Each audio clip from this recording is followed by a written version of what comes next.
बिस्मिल्लाहिर्रहमानिर्रहीम। अस्सलाम वालेकुम नाज़रीन, उम्मीद है आप खैरियत से होंगे।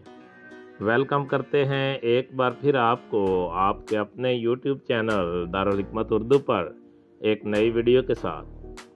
दोस्तों, आज हम आपको बताएंगे जुशांदे यानी कि काढ़े के बारे में कि ये क्या होता है और इसमें किस किस्म की अद्वियात पड़ती हैं और इसके क्या फ़वाइद हैं। दोस्तों, अद्वियात को पानी में डालकर आग पर जोश देने के अमल को यूनानी हकीम जुशांदा, वैदिक हकीम कवात और आम पंजाबी ज़बान में काढ़ा कहते हैं। ये एक तस्लीम शुदा अमर है कि अमराज़ देरीना को आहिस्ता आहिस्ता मगर कतई तौर पर जड़ से उखाड़ कर ख़त्म करने के लिए जुशांदा एक बेहतरीन चीज़ साबित हो चुका है। आयुर्वेदिक वालों का तो ये अकीदा है कि जुशांदा के इस्तेमाल से पुरानी अमराज को हमेशा हमेशा के लिए दूर किया जा सकता है। इसमें शक नहीं कि पाकिस्तान का शहरी तबका मगरब में की अंधाधुंध तकलीद में अपने मुल्की तरीक़ा इलाज को कतई तौर पर भूल कर मुख्तसर और खुश ज़ायका दवाइयों का तालिब हो रहा है। लेकिन इस हकीकत से किसी को इनकार नहीं हो सकता कि देसी तरीक़ा इलाज बेहद सस्ता होने के बावजूद मुल्क के लिए निहायत मुफीद और अहले मुल्क की तबीयत के ऐन मुताबिक है। आज भी जबकि पाकिस्तान में अंग्रेज़ी अद्वियात की लामहदूद दरामद जारी है, देहातों और कस्बों में ऐसे लोग मौजूद हैं जिन्हें जुशांदों पर पूरा एतमाद है और वो इससे मुकम्मल तौर पर फ़ायदा उठा रहे हैं। यहाँ पर हम आयुर्वेदिक तरीके के मुस्तनिद जुशांदों के नुस्खे आपको बता रहे हैं। हमें कामिल यकीन है कि अंग्रेज़ी दवा फरोशों के हाथों लुट जाने वाले गरीब पाकिस्तानी इनकी कदर कीमत को महसूस करते हुए फ़ायदा उठाने की कोशिश करेंगे। बाज़ लोग काढ़ा तैयार करते वक्त एहतियात से काम नहीं लेते, इसलिए ये इतना मौसर साबित नहीं होता जितना इसको आम हालत में होना चाहिए। लिहाजा नुस्खा बताने से पहले चंद हिदायत बता रहा हूँ जिन पर अमल करना निहायत ज़रूरी है। जुशांदा हमेशा ढके हुए कलीदार बर्तन या मिट्टी के सकोरे में मध्यम आग पर तैयार करना चाहिए। जो कोब अद्वियात जिसे वीद लोग कवात कहते हैं, इसको 16 गुना पानी में पकाकर जब चौथाई पानी रह जाए तो खूब मल कर छान लेना चाहिए। पस काढ़ा तैयार है।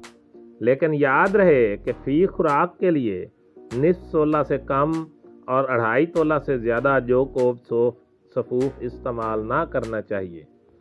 अक्सर लोग एक दफ़ा के तैयार शुदा जुशांदा को 2-2, 3-3 यौम तक इस्तेमाल करते रहते हैं। ये तरीका बिल्कुल गलत है। हमेशा हर रोज़ ताज़ा तैयार शुदा और नीम गर्म काढ़ा ही इस्तेमाल करना चाहिए। नंबर 1, रास नास्तक जुशांदा।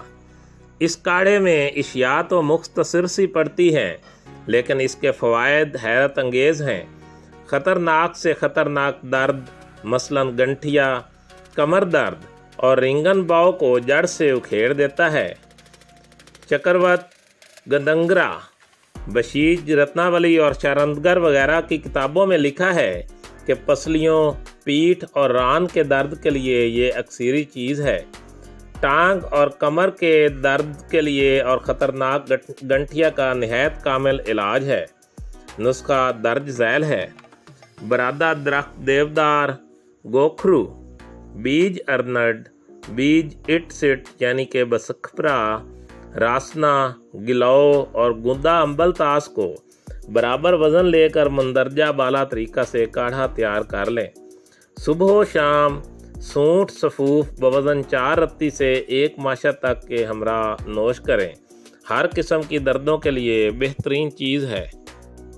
नंबर 2, दारोविया आदि जुशांदा।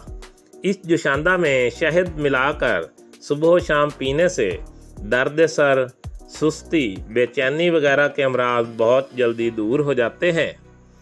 इसके इस्तेमाल से सफ़ेद, सुर्ख, जर्द और स्याह जरियान रहम भी दूर हो जाता है। ये जुशांदा नागर मोथा, भुलावा, साफ सुदा, बेलगरी, पोस्त बीज अड़ूसा, चिरैता और पोस्तदार हल्दी और रिसौत मुसावी वज़न लेकर तैयार किया जाता है।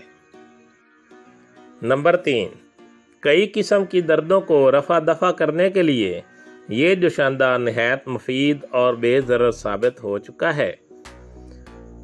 दर्द सर, दर्द कान, दर्द कन पट्टी, दर्द शकीका, दांतों का गिरना, दांतों का दर्द, रतूंदा, नाखूना, फूला और दर्द चश्म यानी कि आँख के दर्द के लिए इस काढ़े को बेहतरीन माना जाता है। नुस्खा दर्ज झैल है। पोस्त आंवला, चिरैता, पोस्त हलीला जर्द, पोस्त बलीला, हल्दी, पोस्त दरख्त नीम और गिलोव। हम वज़न मोटा मोटा कूट कर इसमें 16 गुना पानी डालकर जोशानदा तैयार करें। इसका इस्तेमाल 6 माशा से 2.5 तोला तक सुबह शाम 1 तोला कंद स्या यानी कि पुराना गुड़ के हमरा होना चाहिए। इस हालत में इस काढ़े का असर बहुत जल्दी होगा। दोस्तों, दारुल हिकमत उर्दू यूट्यूब चैनल आपकी जिस्मानी और ज़हनी सेहत के बारे में बेहतरीन मालूमात फराहम करता है। अपनी सेहत के बारे में बेहतरीन मालूमात हासिल करने के लिए हमारे चैनल को सब्सक्राइब करें, वीडियो को लाइक और शेयर करें और कमेंट बॉक्स में कमेंट ज़रूर करें ताकि हम आपकी बेहतरीन आरा से आगाह रहें। खुश रहें, खुशियाँ बांटें। शुक्रिया।